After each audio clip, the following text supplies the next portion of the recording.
Ori, Hey welcome. Ben, good to be here, man. How are you? Great to see you. Likewise. Who are you and why are you here? Who am I? That's a big question. These days, I'm a dad. I'm a I'm a man who cares a lot about the well-being of other men in this world.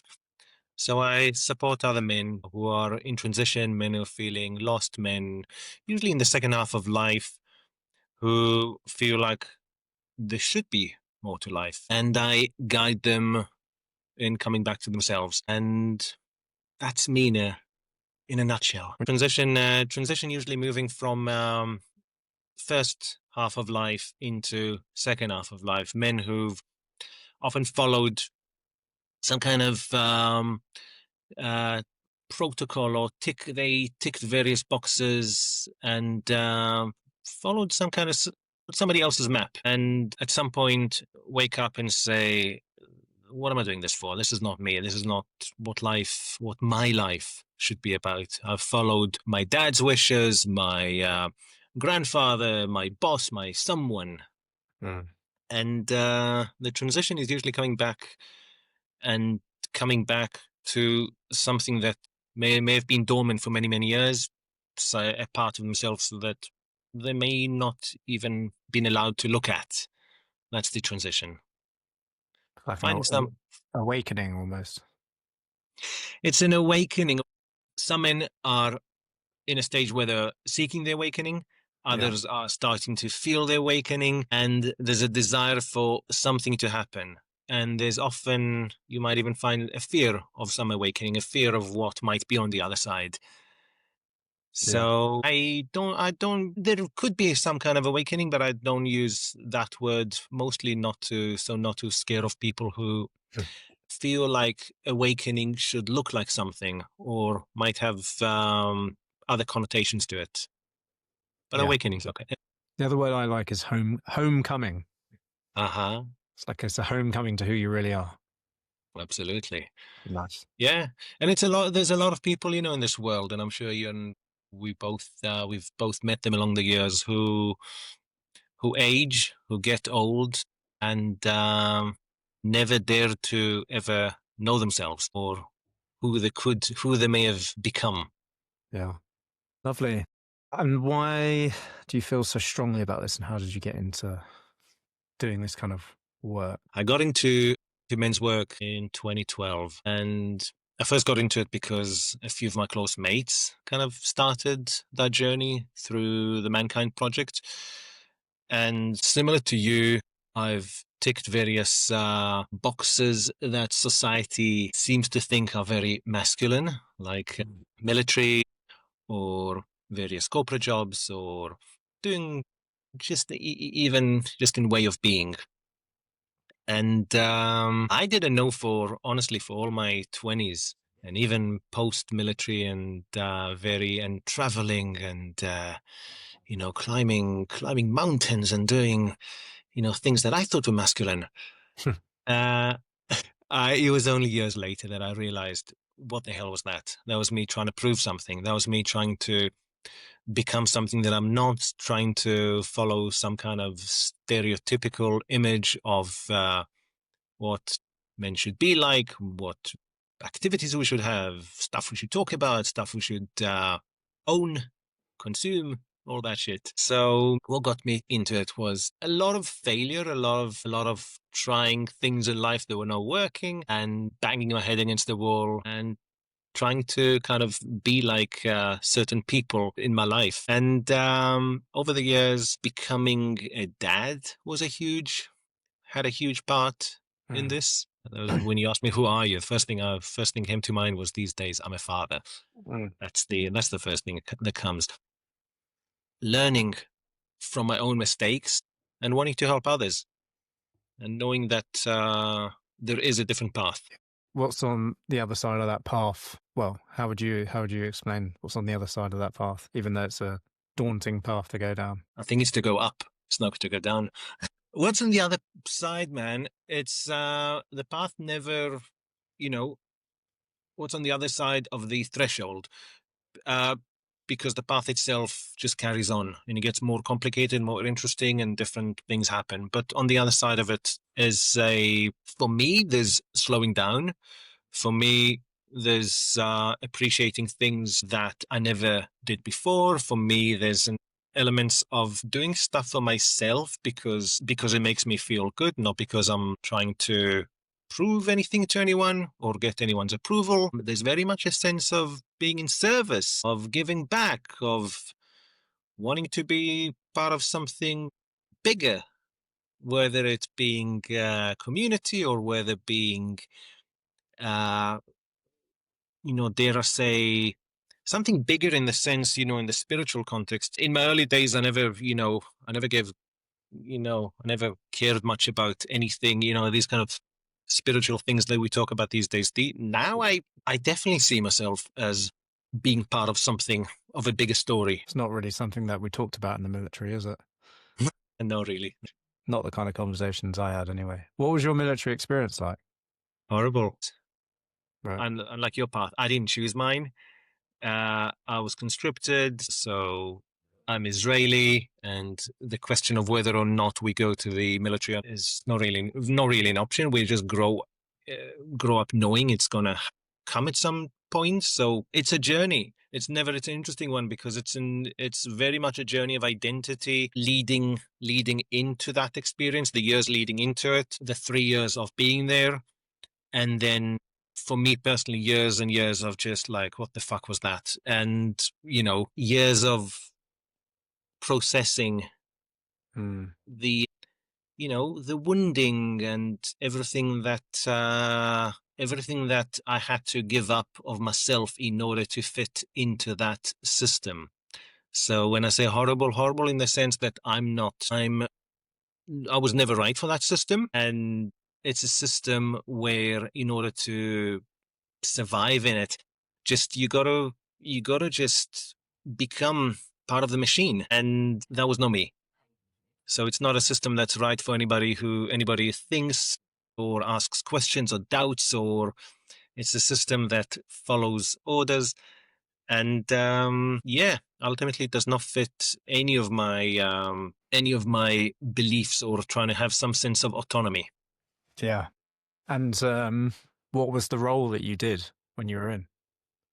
I started as a F-16 mechanic in the Air Force, Wow. but I very much wanted to be, and this is part of the programming of the system. I wanted very much to come home on the weekends, or when I did come home, and have more engaging stories with my mates, and those stories usually happen with the guys with what most people perceive as being the military, which is the camaraderie and the stuff of doing messing around, just boys playing with guns.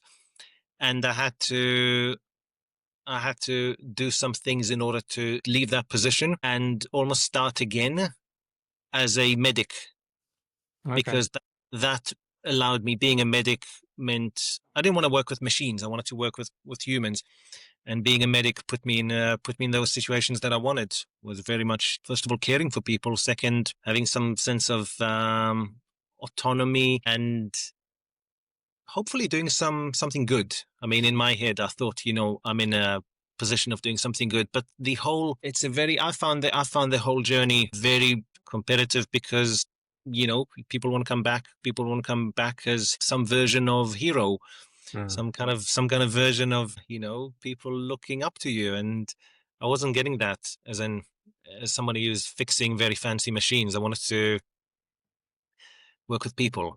So that's in a nutshell. So you only did 3 years and you were a mechanic and then you were Mad, isn't it? a Yeah. I mean, because each medic. the madness of it. These are two very expensive courses to go on. So Right. each course was about a 6 months course, and then left me about a year or so in each position to mess around. Yeah, interesting. So I was in the intelligence corps Yeah.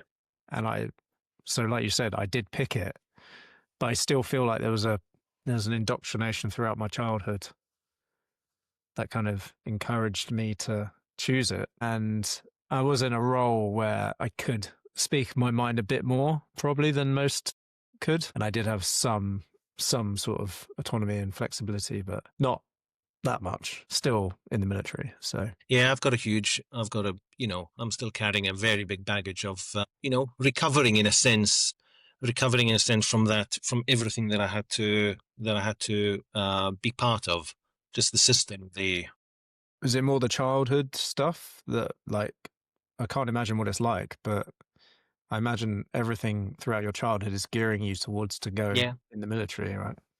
everything from day one, not in Right. the sense, not in the good or bad sense, not in the sense of, just in the sense that, fathers, uncles, cousins, women, everybody's part of the system. And it Right. very much, in a country like Israel, it very much shapes your status in society.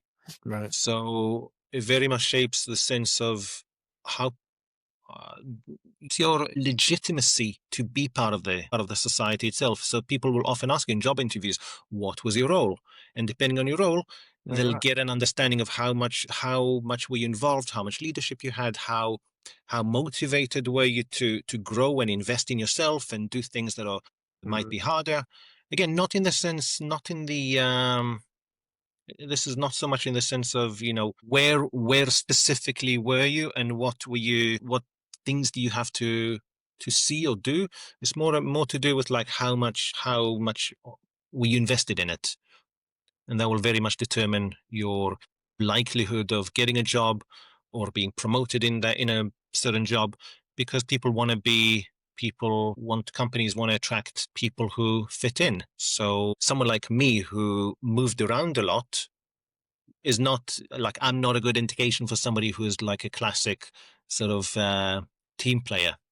Right. So yeah, So you kind of have this shunning almost of people who don't fit into the military. Or- 100%. So one of the big things a lot of people sort of who are not in Israel don't talk about are the Orthodox community, the Jewish Hasidic community, who often found their way throughout the years, because of politics, have found their way to not be part of that system, because they say they fight God's war. So, and that's enough. So them praying all day is enough, and that simply means that you've got a huge group in the society who are not participating or even sacrificing themselves the way that other people need to. So yeah, it impacts everything from top to bottom. And sadly, you also see, similar to how in this country we see most prime ministers coming out of Eton or out of any of the, boys' schools or boarding schools, which have shaped them for better or worse. Same thing in Israel. Most leaders have worked their way up the ranks, men and women, because it's a system of leadership, and it's a system of making sort of very, fast-paced decision making, very often correlated with going and studying business, studying management, studying things that are involved. So the Orthodox Jews are, what you sort of saying, are they shunned out from the rest of society in Israel? Depending who you ask. I mean, Yeah. if you ask any of, the religious people or people in that world, they will tell you no, that they're doing the right thing. But it's at the heart of one of Israel's biggest divides since the country started, since day one. Because the only way back to day one in 1948, when the very first government was formed, the only way to form a government back then, and pretty much all governments since, was a coalition formed of lots of parties, lots of political parties. Historically, they always needed the religious parties to be part of to form a coalition. So you have a majority. So you have a Mm. majority in the coalition, and that meant that those religious parties always protected their people from needing to be conscripted. Interesting. So after the military, what happened after the military? I went searching for myself. So I started off in first place I went to. I was I was in New York on one of the days following 9/11 when New York was just all still up in fire, and Wow. I went to just get my first job after the military. And New York was too cold. Couldn't stay in New York. I didn't have the right clothes, so I moved down to LA. Just started working.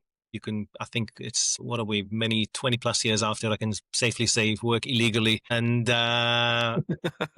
just, getting on with life, man. And just, but again, everything in the context of what we're talking, very much first half of life, very much like in a sense of discovering who I am in this world, Yeah. like most of us did. And with having absolute no guidance, with just picking throughout my 20s, picking up male role models to follow. So a very important bit in this story is that I grew up without a dad. My dad passed away when I was 12, and that basically put me on a path to kind of find out what it is to be a man in this world. Mm. And my dad, before he passed away, was sick for many years. So all I ever saw was quite a weak, emasculated man who I always, as a kid, even compared him to other dads, thinking, what would it be like if so and so was my dad? Would we be playing football? Would we be sort of running on the beach? And that just, again, put me on a path throughout my 20s, constantly, whether it was bosses, whether it was people any sort of looking for men I could look up to. I would classically sort of put them on a pedestal, admire them, Mm. Mm. only to find out that he's not my this man, will ultimately let me down. And this is a path that many men, whether aware of it or not, will find out that they, at some point, they would put their hopes and wishes, project their hopes and wishes onto a man in their life, Mm. only to find out that this man is not who they thought or wanted him to be. He's not their mentor, he's not their guide, he's not the so Do you think yeah, most men go through that? yeah.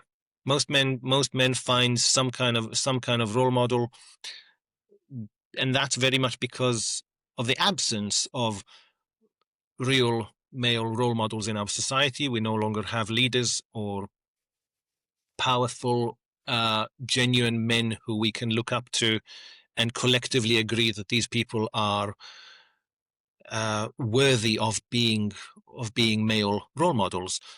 And in the absence of that, we either get lost, or find substitute role models who sort of pop culture. You can call them sort of pop culture role models Yeah. who are not really role models. I Yeah. mean, what do most of us end up talking about? I just came back from the gym. We talk about the various sort of football managers. We talk about some footballers. Other people talk about movie stars. There are no role models who collectively we agree, we can follow their lead and learn from them. Yeah. It's so interesting. So a lot of our role models are just celebrities who are sports people or whatever. So there is like a natural need for role models, and I think about elders a lot. Like I listened to a great podcast a while ago. It said we've got lots of olders, but not many elders. What do you think? What do you want to speak to on that? Yeah, that's a huge topic, because a lot of people get old, as you said. Very few people gain the wisdom necessary to become an elder. And over the years, we've taken those characters out of our life. If back in the day we had religious figures, spiritual leaders who gave us that, passed on that sense of safety, the knowledge that we needed of how to be in this world, we no longer have them. So again, this leaves us. What does this leave us with? Just a sense of loneliness, a sense of, if we have no one to follow, if we have no one to show us the way. Mm. So we end up. Why do you think that I happened? mean, again, we've moved away from we've moved away in the past 200 years. We've slowly been moving away from, whether it's the church or whether it's any kind of uh, religious organizations that gave us that sense. And we've never found anything to replace that. Mm. And we do have that we still have that in communities that stick together and nourish each other. But in the cities or all other places, people just drift apart, and drifted away from God, whatever that word means to you, and we've drifted away from any sense of um, becoming an elder and even respecting elders. Yeah. The world's moving very fast. The world's moving too fast for elders to. We have lots of, by the way, we do have, to maybe sort of contrast what I said earlier, we have plenty of amazing leaders and elders in this world, but they just do not get the spotlight that they should be getting, the attention that they should be getting. Because they don't know how to use the technology to get the spotlight, or like, We just don't respect them anymore. I mean, even you've still got, I mean, you can name any sort of name non-political figures, anyone from sort of the Dalai Lama or Desmond Tutu when he was alive, to lots of people who have had over the years a lot of sort of weight. Again, these are not the people running the world. yeah, and they're few and far between as well, aren't they? Those kind of big names. So And what do we do? What do we do, Ori? elders elders have a fundamental role in our society, and it's not just elders. We've moved away from transgenerational communities. So I happen to be a single dad raising my daughter on my own. Oh, wow. I've got very little support around me, and that's because of choices that I've made to put me in this condition. Again, to put me moving around the world, trying different. I've lived in many, many places, and here I am in London, and I'm finding myself being a single dad. But there's millions and many, many millions of people in my situation, usually women, and you have plenty of families with no grandparents, plenty of families who grow up without enough of a support network, and we're glorifying these things. People around us are living smaller and smaller lives, and are saying, yes, I'm a mother, I'm 40. This is not about, what I'm about to say here is not about good or bad. It's just the world that we've moved into. People saying, yes, I'm going to have a child. I don't have a partner. I'm going to have a child. I might not have the support network around me, but I want to be a mother. I want to be a father, whatever. And it's sad. I mean, good for them, but sad for the world, and sad for communities, and sad for the loss for all of us. Of the community, of the connection. The question was, what are we doing about not having elders in the world? And we're we're diminishing all elements of society which support having elders. Oh, I see. Yeah, that makes sense. So how do you find being a single dad to a girl? Like, that's got to be a challenging role. It's very challenging, and it's a role I've been on. It's not a role, but it's a journey I've been on for over 6 years. It's evolved and changed a lot over the years, and it's gone from maybe resisting it and fighting, and maybe having a lot more blame in me in the early days, and why are things like this, and why am I not getting the support that I should be getting? Or at the end of the day, I've chosen to be in this situation, and I can see how these challenges have helped me become the man I am today, and open my heart in ways that I didn't know were possible. And that's mostly because of sacrificing and giving up many parts of my uh, autonomy and my freedom, and giving up a hell of a lot of things that I considered, again, masculine. Right. Because I'm taking on a lot more classic feminine roles. and I can no longer. I went from being a filmmaker, photographer, filmmaker, traveling around, being, having a very Instagrammable life, to staying put in one place because that's what my daughter needed, and doing everything that I need to support her become who she can become. And Done. that's we again, it's not. I think some choices in life bigger than us, Yeah. and it's these journeys that we take that don't make sense because this is about someone else and someone else's life, and the payback the payback is immense because I've developed and evolved in these last 6 years more than I could have ever asked for. This is not something you will ever learn in any in any university course or anything. There's something that I've become. I didn't know. You'd ask me even 10 years ago, where would you be? I'm 46. Where would you be at 46? I'm doing stuff that I could have only dreamt of. And when I say dreamt of, not in the sense that my life is not, I'm not jet setting. I don't have, my Instagram is not full of me on private jets or fancy restaurants or these things, but I'm doing something very deep and meaningful and hopefully making a change in people's lives. And that's very, very much because of being able to sort of attune myself and know that my journey, my calling, is being in service. I was one of the most selfish, self-centered people, 15, 20 years ago.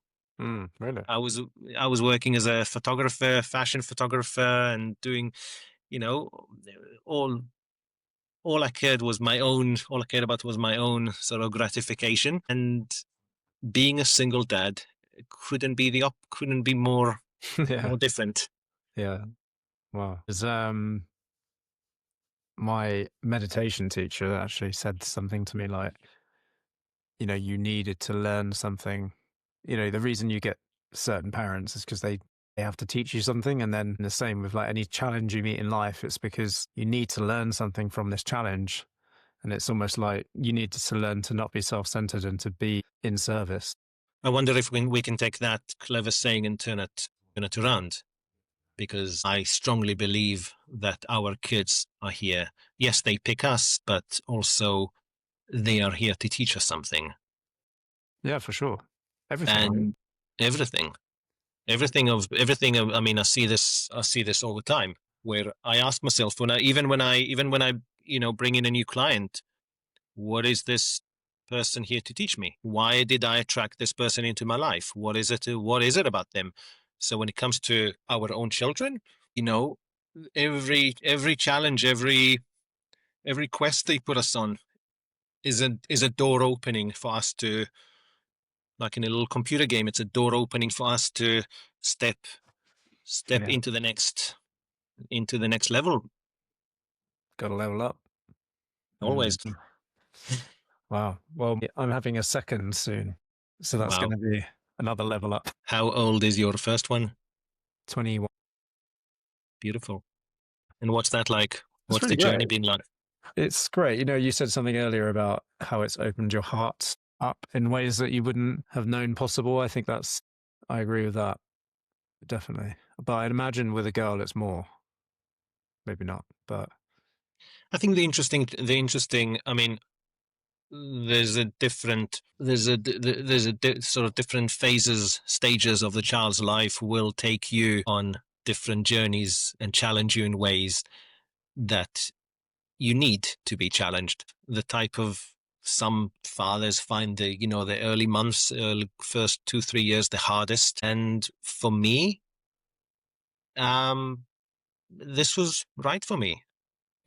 Taking full charge when she became about 5, and just attuning to her and apologizing when I need to, because I'm not the complete product myself.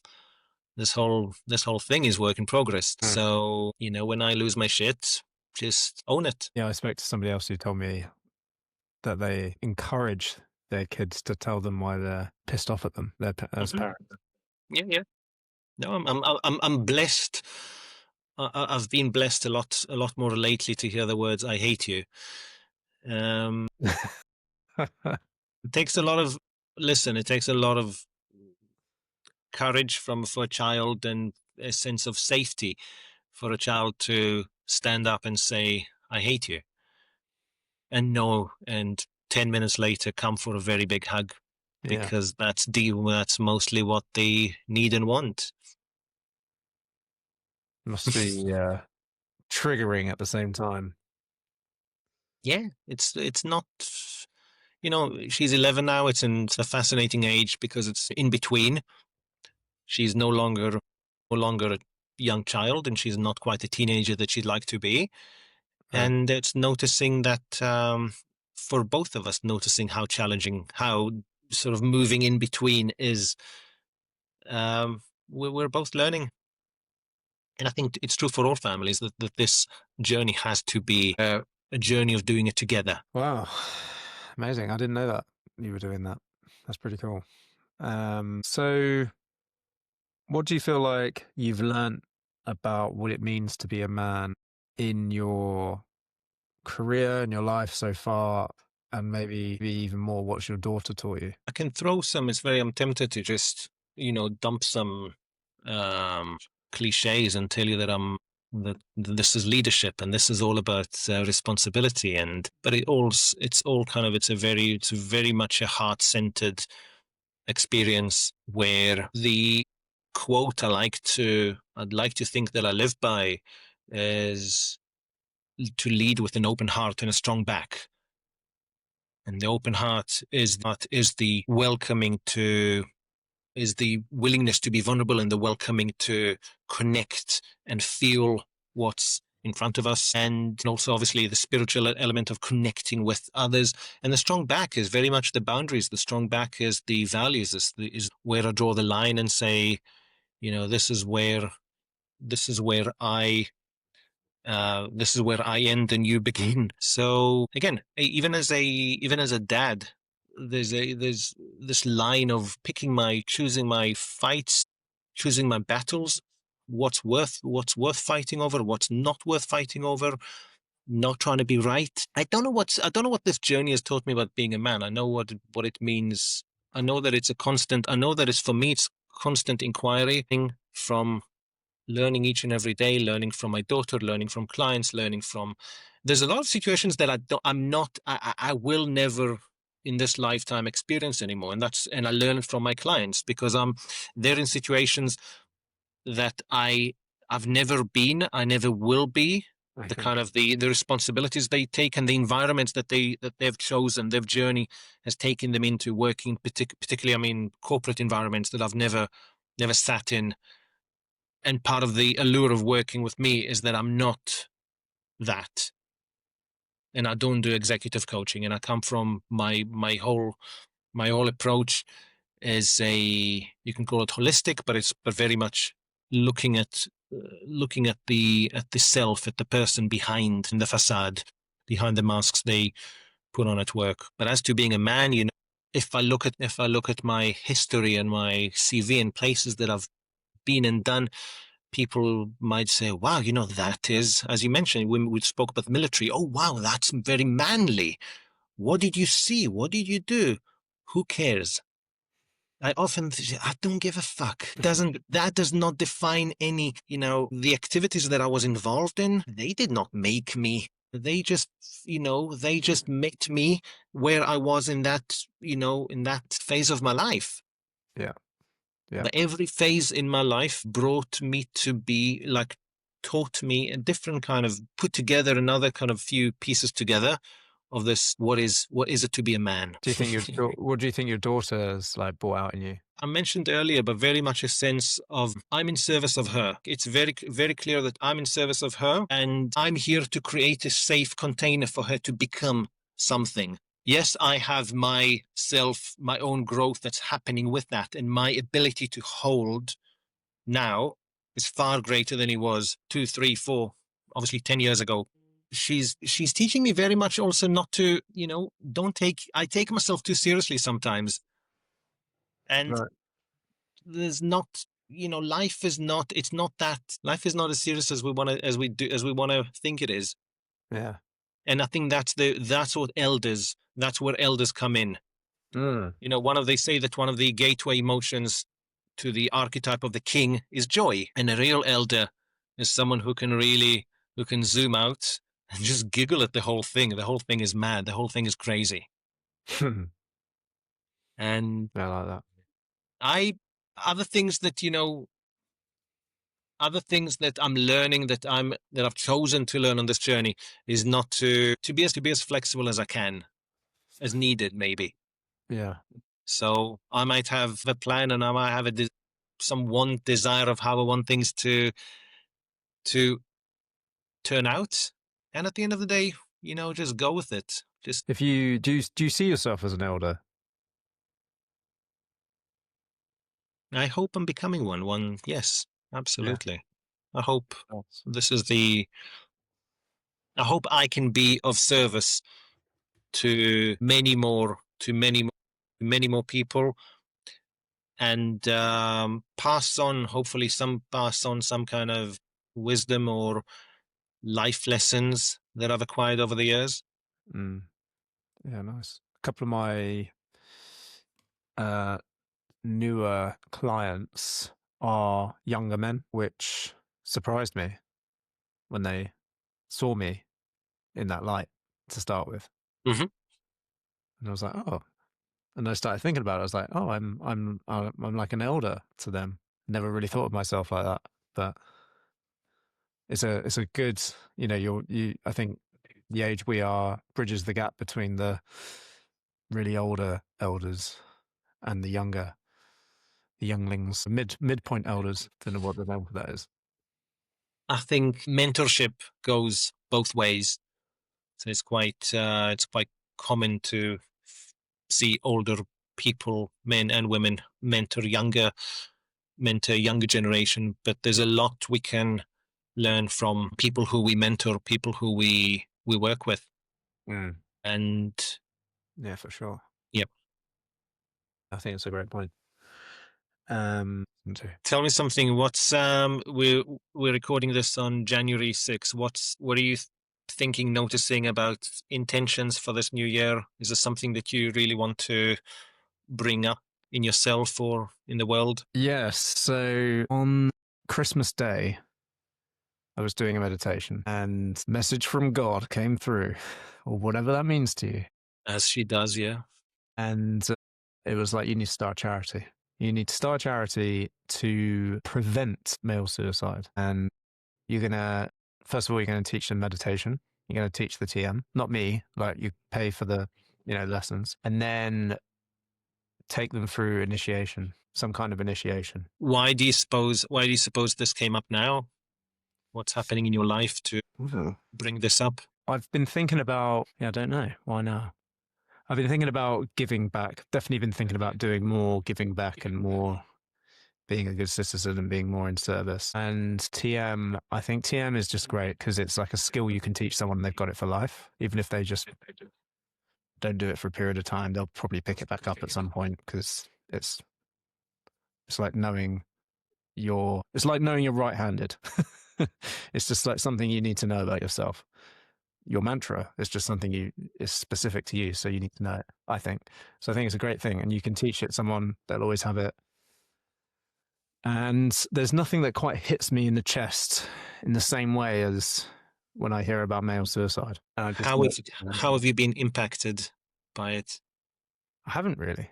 Like, I haven't lost any friends. I think there was a time where I was quite dark and Mhm. maybe had suicidal thoughts, didn't act on anything, but, and I've had experience with a family member where they were talking about it. And I was fortunate to be able to kind of go into coach mode and help them through it, which I was really grateful to be able to do because had that happened, uh, years prior to when it did, I wouldn't have had the skills or the calmness to be able to speak in the way I spoke. So maybe it's those two things that kind of makes it resonate with me in the same way. But yeah, you can tell me about any atrocity, anything really horrible, and it just like it will hit me, but not in the same way as male suicide. It's just I find What it. was going on? Do you mind if I ask what was going on in your life when you were going through this, like a very dark space, as you called it? Nothing particularly significant. I was traveling. I think I'd broken up with a girl. Yeah, probably just feeling quite lonely and yeah, at the butt of a relationship. Hmm. That's the amazing thing about men, and why par partially why suicide among men is so much higher than women, is men often translate these events, these kind of life changes, transitions, as this is it. It will always stay like this. Yeah, It will always be this bad. And when we don't have an emotional vocabulary to process and understand, and when we even find it hard to believe that other men also go through these situations and we don't talk about these things. So a lot of men do act on the most violent, do take out, because it's a very violent act, and it's violence, it's internal violence. So all this aggression that's pent up yeah, ends up being towards ourselves. yeah. And Well, I the think, thing I say now is I help people win the war in their mind. yeah. And there's also something very much to do with allowing ourselves to, oh, I mentioned having an open heart. So this allowing ourselves to open up and process, open ourselves up to the possibility that someone else is also going through that or has gone through that, and to welcome this person's support, and to know that we deserve that support, and to hang on to it. And if we had elders and we had these, older men who were in our lives that we looked up to and had this kind of conversation with, it wouldn't be such a big deal because you just go and have that conversation with that man. But most of us don't have that, and therefore we are trying to have those conversations on our own or dealing with it with alcohol. Well, any way to alcohol or any other way to numb the feelings. Mm. But we do live in a we are living through this very sad. I mean, there's wonderful things, sort of wonderful things happening in the world, and we're evolving, and consciousness is growing. Mm. But there's very at the same time there's what we call the loneliness epidemic, in this sense that we are the only ones experiencing this. And if there's one thing we can all do, is continue talking, encourage more men to talk to their friends, and if not to their friends, so find someone, find a group, find someone you can talk about these things to, Mm. because nothing ever stays the same. Everything is in transit. Everything's in flux. Yeah. And I've had, like you mentioned it yourself, I've had my very, very dark moments. And I was thinking about it the other day. One of the ways that has taken me, even though taken me away from those, from being stuck in that place. And I was wondering over Christmas, actually, why is it that even though I'm carrying a lot more these days, I don't have these any kind of suicidal ideations, or any I don't stay in dark spaces for too long for to have these Mm. thoughts, is because all my energy is geared outwards to be in service. And that's the biggest benefit from choosing a life of where we are consciously. And the conscious and being conscious is a huge part of it, but consciously doing what we're doing for someone else. It's very hard to have time for any self-pity, or for any of a feeling like, this is going to be like this forever and I better end it, when we care for someone else. And it's Mm. usually, that's why it's it's a lot more common for men post maybe divorce, or being told any kind of major transition, where they feel like they're not needed anymore. And if they're not needed and they're not caring for someone else, then a lot of themselves think, well, what am I doing here then? Yeah, yeah. So I love your 2026 intention. Thank you. Yeah, and I think it's. I know you're a therapist, right? Yeah. Yeah. I think it's important to not be stepping on the therapist toes or route. I think it's about pulling men into their, initiating them into their power Yeah. rather than saving them. Whatever works, man. Whatever works. Yeah. Some men, because I play both roles, I've moved away from sort of a psychotherapeutic background Oh, okay. into coaching. Some men benefit from processing the feelings and talking about these things, and Mm. others benefit more from action. And it's okay to we all have a role to play in this. I mean, Yeah. long before therapists were around, the village, the elders, everybody else took care of other people. There were no therapists. Yeah, exactly. Yeah. We didn't need them. So here we come full circle to why elders are needed. Yeah. Love it. Very good. Well, Ori, thank you for your time. This was a great Thank you. conversation. And where can people find out more about you if they've been My impacted? Absolutely. Any social media, mostly LinkedIn, Ori, Ori Latter, Latter, and Ori Latter. Feel free, yeah, feel free to message me, get in touch. Nice. Is there a particular type of person you work best with? People in the second half of life who are feeling like they're there's something tickling. They know that it's time for change. They know that there's some readiness to take the step and they're not sure what. They don't want to, they can either self-diagnose as being stuck or stuck, burnt out, all these things, or really actually just readiness, an inner sense of readiness to take the next big step in life. Lovely. All right, man. Thank you for your time. Pleasure. Thank you very much, Ben.